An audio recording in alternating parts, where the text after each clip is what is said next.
Hey guys, welcome back to the channel, Ham Radio Adventures with K0PIR, and I'm down at the Pima Air and Space Museum in Tucson, Arizona.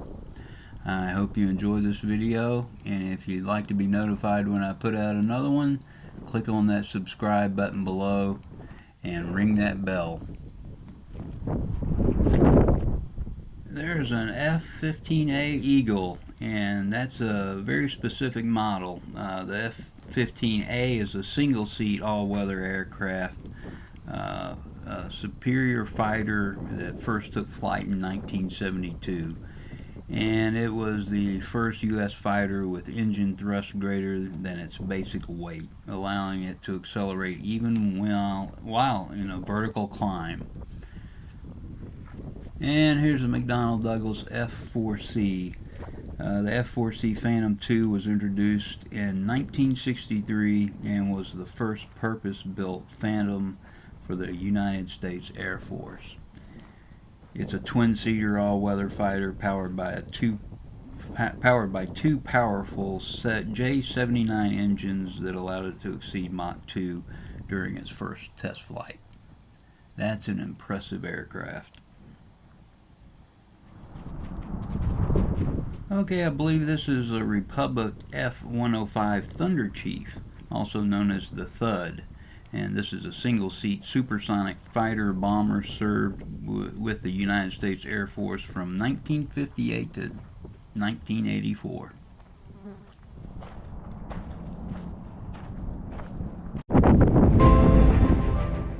Here's the McDonnell F-101B, and this was the Voodoo, and it was originally designed as a long-range bomber escort.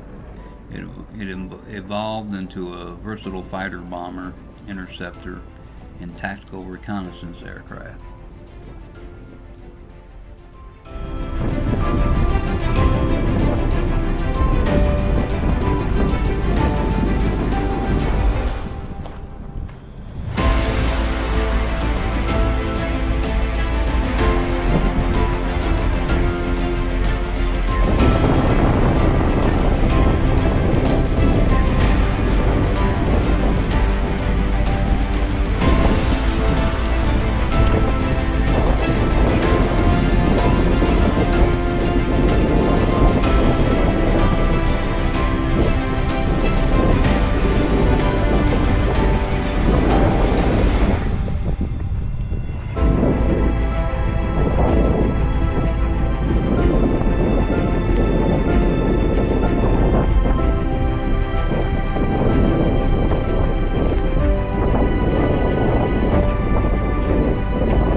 So we've been walking around the Boneyard, and the Boneyard is just a place where you can see hundreds of retired military aircraft.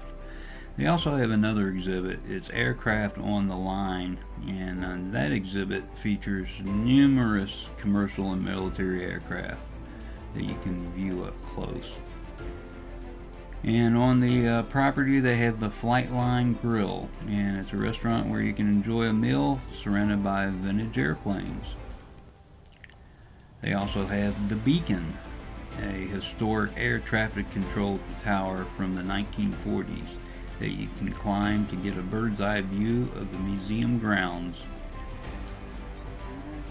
Visiting the outdoor exhibition is a great way to get a sense and scale and variety of the aircraft that have played a role in aviation history. Don't forget to wear your sunscreen and comfortable shoes. There's a lot of ground to cover.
Another big plane.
There's Amazon's next car delivery service. They're going to hook cars up to the helicopter and just drop them off at your front door.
Okay, now we're inside the space exhibit, or the space gallery, and this one features a variety of space-related artifacts and exhibits, including a full-scale replica of the Apollo lunar module.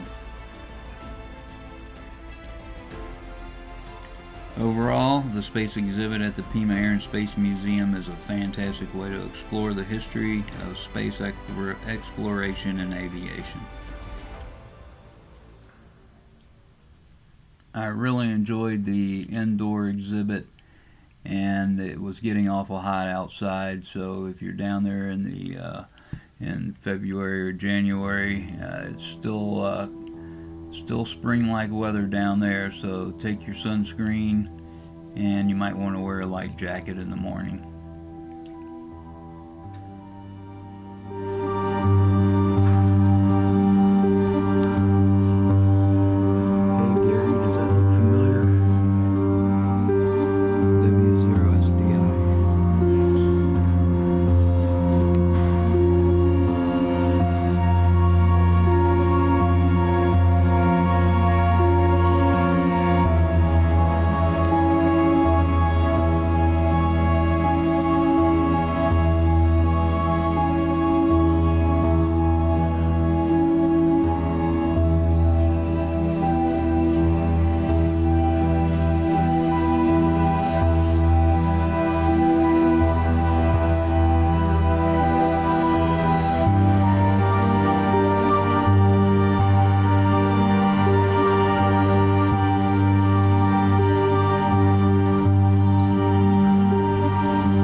Okay, we're just about to the end. I hope you enjoyed this video and got something out of it. If you're down in the Tucson area, I highly recommend visiting the Pima Air and Space Museum. The weather was beautiful that day, and we had an enjoyable time. We didn't stay too much longer. After I left there, we headed out and went up to the Tonto National Forest and did some camping there. So stay tuned, and I'll have another video up on that and the campground I stayed at in the Tonto National Forest in Arizona. Alright, well, thanks for watching. Please remember to like, subscribe, and share. Also, tell your friends. 73 and good DX. Enjoy the rest of the video.